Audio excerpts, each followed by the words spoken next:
And lots going on in the rock world lately. I think a lot of these bands are like itching to get back out. You think so? I'm just hoping they're writing.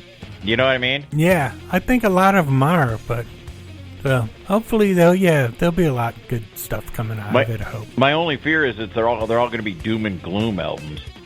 Yeah, sitting you know what I mean? in my room. Yeah, can't go anywhere. I'm so bored. Oh, this sucks. Yeah, really. All right, let's kick it off. A queen to be honored with Royal Mail stamps. Oh, it must be over in England, huh? Oh yeah, cool. Like with their album covers, and then some with really cool stage pictures and stuff. So that's kind of classy. Nice. Yeah, when are we gonna get Kiss stamps? When are we going to get Rock and Metal Revival stamps? Yeah, there you go. There you go. Man, we could be cashing in, make our own. Yeah, you could use them at any head shop in the world. Yeah, there you go. They work at Happy Slot. They're like food stamps for potheads. There you go. Remember those green stamps? Yeah. Yes. Dude, don't make us look any older than we already are. Oh, yeah, okay. All right, Motley Crue's Vince Neil. You know what? I don't like Vince. I think Vince Neil's a tool, but this story makes me unhappy. Yeah, Motley Crue's Vince Neil says his 5-year-old Yorkshire Terrier was brutally murdered by his neighbor's dogs. They got it on video. Oh, that's horrible, too. Yeah. Not good. Not that. Any kind. That's not good at all. Nope, I wouldn't wish that on anybody. Nope. Especially if you have never had a dog, you don't understand. Yeah. David Lee Roth changes his name to David L. Roth or L. Roth. I guess he's getting rid of the Lee for some reason. I don't know. He does what he wants. He does what he wants. There's another guy. Don't worry, no one's going to recognize you anyways. You don't look anything like you did back in the day. Other than you look like a lounge singer. Yeah. AC/DC celebrates 40th anniversary of Back in Black with new merchandise. Jeez, 40 years. Yeah, they got those Back in Black thongs. I know you like. Really? You like the thongs. I know you. You said thongs, not bongs, right? Yeah, thongs. I wish they'd do the bongs. Thongs. That'd be cool. They don't have enough material. No. Symphony X bassist Mike LePond joins Death Dealer. Yeah. Has he left Symphony X? No, he's still in Symphony X. I guess he's okay. just going to do this. Well, I don't know. We're going to have him on the show eventually, Yeah, so maybe I'll find out. And then this? Wow. I'll have to ask him. He's going to be busy. Maybe I can get him in my band. He's like the Ripper Owens of bass players. Yeah. Whoa, man. Yeah, he's everywhere. He's like the Mike Portnoy. Yeah. Wow. Official AC/DC jigsaw puzzle to be released in September. Nah, it's okay. Nah. The Back in Black one is really tough. Oh, yeah, I bet. This is a sad story. Rudy Sarzo on Frankie Banali's cancer battle. He's a fighter, and he ain't going down. You know what? I feel so much for Frankie Banali. Yeah, man. He is nice guy, he is fighting too. his ass Such a off. nice guy. Yep. Quiet Riot cancels Arkansas concert due to serious health concerns. With him having that much of a challenged immune system, you'd have to have somebody else play drums. You couldn't risk that. There's no way. They'd have to have him in a plastic box. Yeah. You know what I mean? He looked like John Travolta in that movie. The Bubble Boy. He'd have to be the Bubble Boy. His whole drum kit in there, too. Who is that one drummer that plays in the box? Oh. Do you know what I'm saying? He's got that glass box around. There's been a few I've seen that did that. But let's see here. Dokken to be rejoined by guitarist Reb Beach for 2 concerts next month. Yeah. Levin must have a big trial or something. Yeah, he's probably doing the Perry Mason stuff. Yeah. That pays a lot better. Yeah, exactly, than fly-in gigs. Yeah. Kurt Cobain's MTV Unplugged guitar sells for $6 million at auction. A guitar. I just don't get the Nirvana thing, man. I'm sorry. Nope, I wouldn't. No, I'd play it just to say I played it, but I wouldn't buy it. I wouldn't want it. But I don't get it. $6 million for that. It's a kind of cool guitar, but it's been customized so horribly. Nah. No, Yeah, I don't know. not mine. Not.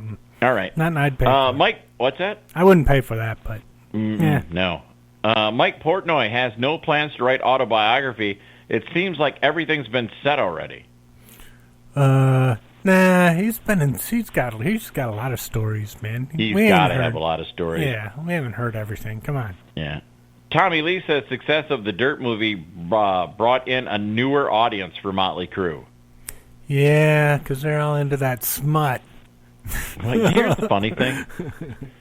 My wife got Netflix just so we could watch that movie, and I read a couple of the reviews, and a couple of people I talked to told me about it. I'm like, yeah, that's okay. Yeah. I never saw it. You haven't watched it? Nope. I watched it. I thought it was all right. It had to be better than their last concert in L.A. that they play on Access, where Vince sings like 3 words of every song. Yeah, it was better than that. Okay, good. Because Vince wasn't in it. They had an actor who knew the words and stuff. Yeah, nice. That helps. Yeah. Jack Russell is waiting for somebody to come up with a COVID-19 vaccine before he performs again live. Well, I can understand that. There's another guy with a challenged immune system. Yeah, he's got to do what you got to do, man. Yeah. And can't hold that against you. No. Because what? Metallica fans, I want that Zeppelin album to come out. Metallica fans named Master of Puppets band's greatest song ever. Okay, I think it is. Do you think so? Would that be your favorite Metallica? My favorite, yeah, that would probably be my favorite.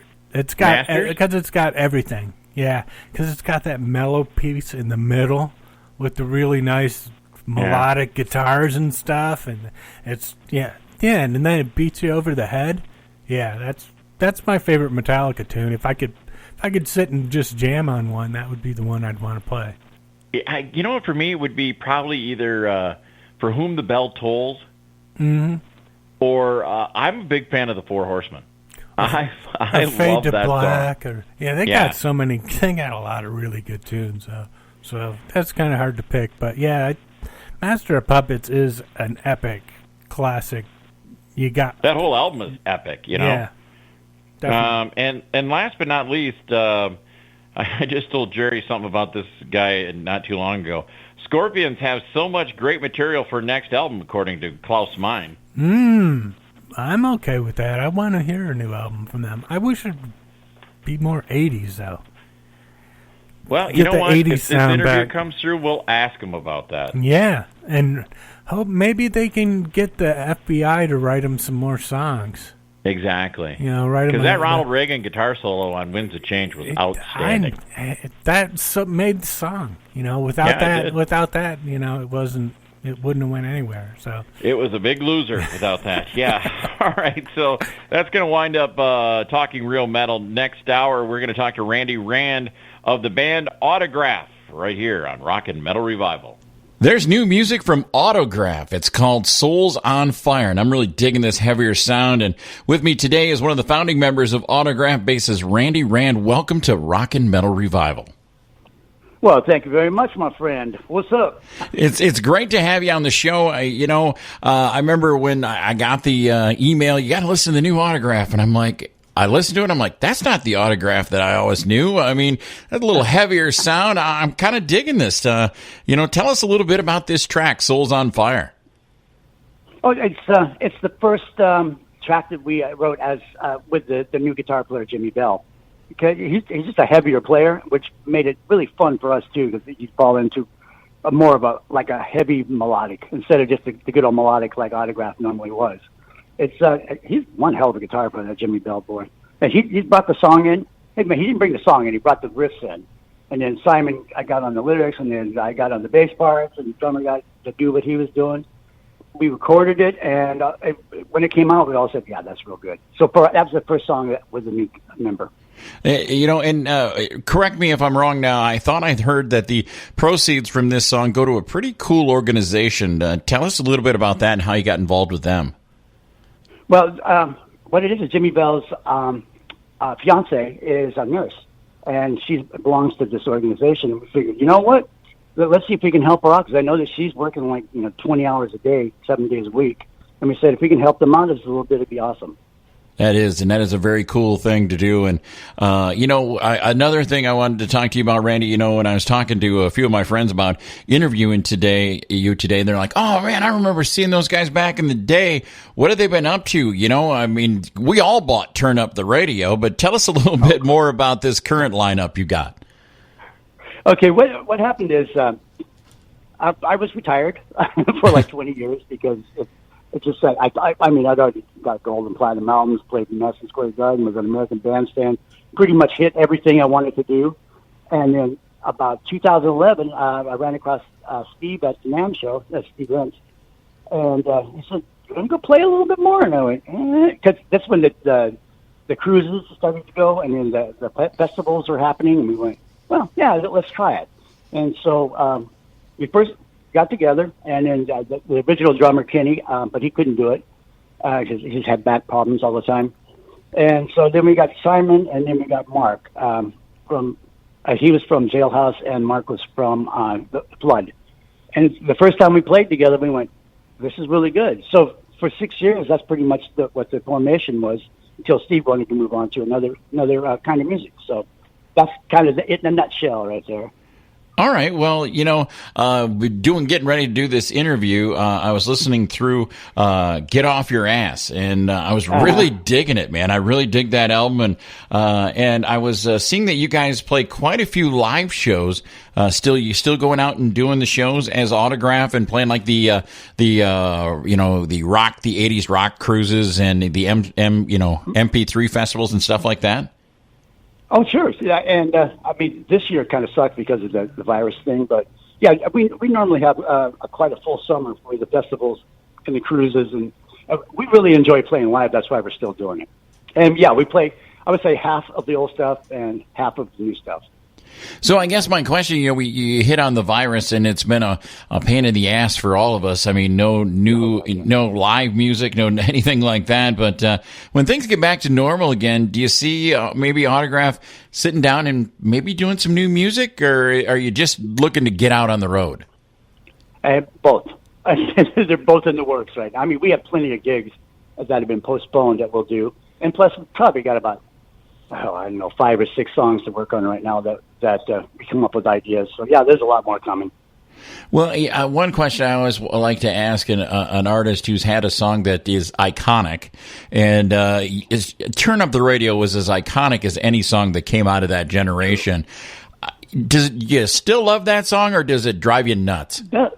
Oh God, no. It's a lot of people say, yeah, I'm tired of playing it. But there's always some magic to that song. The minute it starts off, it captures everybody. It just happens to be one of those intros, and you can see people turning up the radio the minute it happens.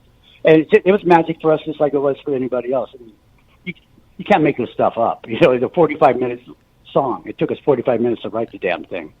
Are you kidding? It only took 45 minutes? 45 minutes. We start... me and the drummer were playing Feels Like the First Time from Foreigner just for fun. And that's that dun, dun, dun, dun. And then Steve, there's 3 Steves. Lynch came up with the guitar part, and Plunket said, I got lyrics for this already. And then Isham, the keyboard player, came up with a great entrance. We went, huh. And then we brought it to RCA. We demoed it and went to RCA, and they said, nah, we don't like this song. So we're not going to put it on the album. And so we just held fast and said, yes, we are putting this on the album. And then, boom, rest is history.